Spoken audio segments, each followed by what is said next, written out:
नोटबंदी को 24 दिन हो गए हैं। बैंक और एटीएम में कतारें छोटी जरूर हुई हैं, लेकिन खत्म नहीं हुई हैं। यानी लोगों की कैश की परेशानी कम हुई है, खत्म नहीं हुई है। सरकार हर रोज नई योजनाएं लेकर आ रही है, आम लोगों की परेशानी कम करने की कोशिश कर रही है। इसी कोशिश में दिल्ली में 2 इंजीनियर पारस और शिवम भी आगे आए हैं। पारस और शिवम का दिल्ली में ही एक स्नैक कॉर्नर है। जेब में कैश नहीं तो कोई बात नहीं, ये स्नैक्स कॉर्नर का टैगलाइन है कि खाओ पियो और कैश के बदले पुरानी किताबें ले जाओ। इससे फ़ायदा ये होता है, एक तो ये होता है कि हमें चीज़ें इतनी बाय करते हैं, मतलब बार बारी चीज़ें और चीज़ें ख़राब मतलब पड़ी अंदर। तो एक तो हम प्लानट है, हम इतना बाय कर रहे हैं, हमारे रिसोर्सेज में खत्म हो रहे हैं। बुक्स, पेपर बुक्स घर में रद्दी में पड़ी, कुछ काम नहीं हो रही। तो ये एक गिफ्ट है हमारे इस अर्थ को, चीज़ें हम बाय नहीं कर रहे, हम आपस में करें सर्कुलेट।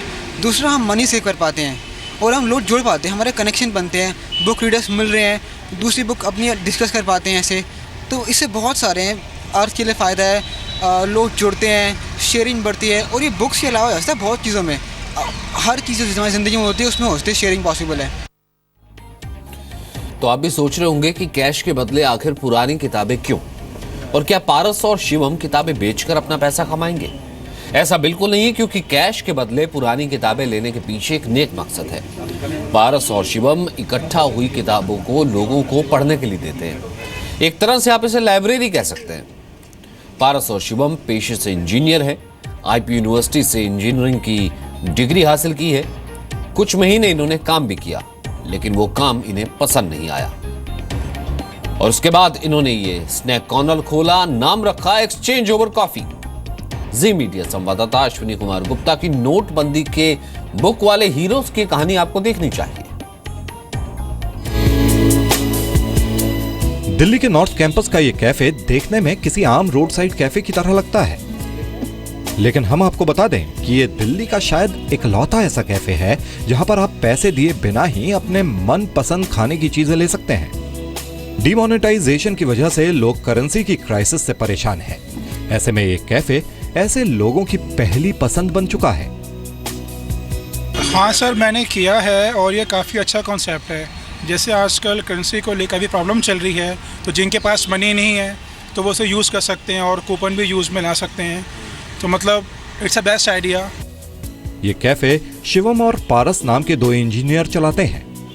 दिल्ली की आईपी यूनिवर्सिटी से इंजीनियरिंग करने के बाद इन दोनों को ही मल्टीनेशनल कंपनी में नौकरी मिल गई थी, लेकिन कुछ महीने नौकरी करने के बाद इन्होंने वो छोड़ दी। पारस और शिवम कहते हैं कि वो कुछ ऐसा करना चाहते थे जिससे लोगों के शेयरिंग नेचर को बढ़ावा दे सके और अपने जरूरत की हर एक चीज खरीदने की जरूरत ना पड़े। कुछ चीजें शेयरिंग पर उपलब्ध हों, जैसे कि किताबें। हमारी वेबसाइट पे आके अपनी बुक्स वगैरह करो एक्सचेंज, और उसी वाले हमको देंगे फ्री कॉफ़ी हम। तो फिर हमने कहा कि इसके लिए हमें वो भी चाहिए, अपना कोई फिजिकल स्पेस चाहिए। फिर हमने स्टार्ट किया ये स्पेस यहाँ पे। तो इससे होता ये है कि जैसे बंदे मतलब बुक्स बाय नहीं करेंगे और ठीक है, और आपस में एक कम्युनिटी होती है, एक संगठन है जहाँ पे वो बुक्स करवाते हैं, एक्सचेंज, बार्टर या एक दूसरे दे पाते हैं, लैंडिंग या बोरो हो पाती है। अगर आपके पास कोई भी पुरानी किताब है जो आप पढ़ चुके हैं और अब आपके काम की नहीं है, तो आप एक्सचेंज ओवर कॉफी आइए और खाने पीने की चीजों के बदले कैश मत दीजिए। वैसे भी कैश तो जब एटीएम्स और बैंक में नहीं तो आपके जेब में तो मुश्किल ही है। बुक्स दीजिए और कॉफी एंजॉय कीजिए। कैफे की अपनी वेबसाइट भी है। इस वेबसाइट के जरिए भी बुक्स का एक्सचेंज किया जा सकता है और बदले में आपको मिलेंगे खाने पीने के कूपन। हाँ, मतलब इससे ये आपको छोटा सा मैं समझा दूँ कि वर्क कैसे करता है। जैसे कि 2 लोग हैं, उनको बुक एक्सचेंज करनी है आपस में, और ये वो सेम चीज़ हमारी साइट पे करते हैं, फिर यहाँ पे आके भी करते हैं। तो हम उसको जस्ट बिकॉज उन्होंने शेयर करे, हम उनको फ्री कूपन देते हैं। तो इस चीज़ से हाँ काफ़ी लोग अट्रैक्ट होते आते हैं। 500 और 1000 रुपये के पुराने नोटों को सरकार ने बैन कर दिया है। इस बात को 23 दिन बीत चुके हैं, लेकिन कैश की समस्या अभी भी जारी है। ऐसे में इस कैफे को लोग काफी पसंद कर रहे हैं। पिछले कुछ दिनों में बुक्स के बदले एक्सचेंजिंग के लिए आने वाले लोगों की गिनती 60% तक बढ़ गई है। कैफे की वेबसाइट और ऐप पर भी हिट 150% तक बढ़ गए हैं। हाँ, मैं आपको नंबर्स में बता देता हूँ। पहले लास्ट मंथ अराउंड 400 बुक्स हुई थी एक्सचेंज, इस महीने अराउंड 630 के आसपास है, तो इंक्रीज़ हो गया उस सेंस में। मतलब हमें फ़ायदा इस तरीके से कि हम शेयरिंग इकोनॉमी प्रमोट करते हैं, तो हमारे लिए तो फ़ायदा है कि बड़ी कम्युनिटी बन रही है और लोग शेयर ज़्यादा कर रहे हैं, तो वो वाली चीज़ ऊपर हो रही है। शिवम और पारस नोटबंदी के दौर में बुक वाले हीरो बन चुके हैं। लोगों का जबरदस्त रिस्पांस मिल रहा है। मल्टीनेशनल कंपनी में पारस और शिवम को जो किक नहीं मिली, यहां मिल रही है। अब पारस और शिवम जल्द ही किताबों के साथ साथ कपड़े, जूते, बैग जैसी तमाम और चीजों का एक्सचेंज ओवर कॉफी शुरू करने वाले हैं। कहते हैं कि बांटने से बड़ा दर्द भी कम हो जाता है, और शेयरिंग की इसी खूबी को लोगों तक पहुंचा रहे हैं शिवम और पारस। और शायद यही वजह है कि डीमोनेटाइजेशन के बाद हो रही लोगों की तमाम दिक्कतों को भी इन लोगों ने काफ़ी हद तक कम कर दिया है। कैमरामैन प्रमोद बिष्ट के साथ अश्वनी कुमार गुप्ता, जी मीडिया, दिल्ली। आगे बढ़ते हैं। जंगल का कटाव, नदियों पर बांध और भूस्खलन, इन तीन समस्याओं ने उत्तराखंड को 2013 में तहस-नहस कर दिया। कारण यह है कि पृथ्वी के सबसे बुद्धिमान प्राणी मानव ने अपने भौतिक सुखों के लिए प्रकृति का जमकर दोहन किया। बिजली बनाने के लिए नदियों की धाराओं को रोककर बांध बनाए, बड़ी बड़ी परियोजनाओं को बनाने के लिए पहाड़ों को छलनी कर दिया। जंगलों की अंधाधुंध कटाई की गई, जिससे भूस्खलन बढ़ गया। सुरक्षा मानकों से बेपरवाह अपार्टमेंट और होटल्स का निर्माण किया गया।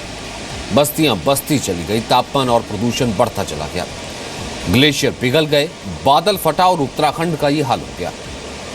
ये 2013 की तस्वीरें हम आपको दिखा रहे हैं। अब 2016 के दिसंबर महीने का वक्त है। वहीं कलावती देवी जैसे लोगों की वजह से उत्तराखंड एक बार फिर से अपने पैरों पर खड़ा हुआ है। वैसे तो राजनीतिक गलियारों में कलावती नाम कुछ ज्यादा ही फेमस है, लेकिन ये वो कलावती नहीं जिनका नाम संसद में लिया गया था। ये एक छोटे से साधारण गांव की महिला है, जिन्होंने वो कर दिखाया है जो शायद मुमकिन ही नहीं था।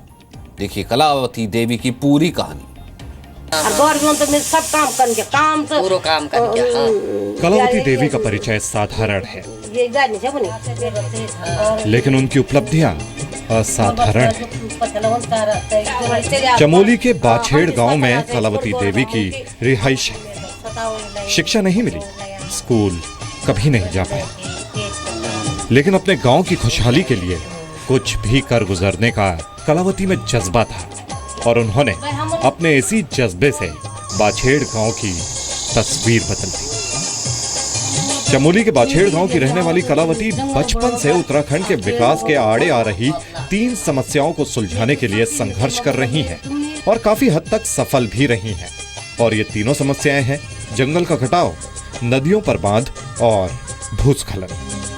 हमने सबसे त्याग करे पर्यावरण से, पेड़ लगाना, पेड़ बचाने से। उसमें मैंने ये सोची भगवान जी बहुत सहयोग करते हैं। कलावती देवी के संघर्ष का परिणाम गांव के हर घर में रोशनी बनकर दिखाई देता है। आज हर घर जगमगा रहा है। गांव के युवा शराब के नशे के गुलाम हो चुके थे। वो कलावती का ही संघर्ष था कि आज गांव में शराब के ठेके खत्म हो गए हैं।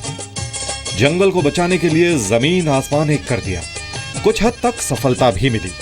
कलावती की यह लड़ाई 1980 से शुरू हुई थी और आज भी जारी है।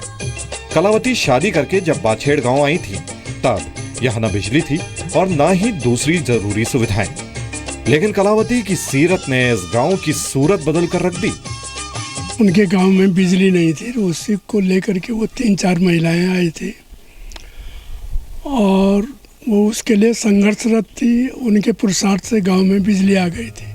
गांव के पास ही जल विद्युत परियोजना थी, लेकिन बाछेड़ गांव में अंधेरा था, यानी चिराग तले अंधेरा। कलावती देवी ने गांव से अंधकार का अंत करने का प्रण लिया।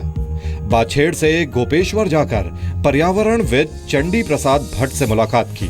कलावती की अगुवाई में गांव के लोग ही बिजली विभाग के कार्यालय से बिजली लाइन के लिए खंभों को उठाकर गांव तक लेकर आए।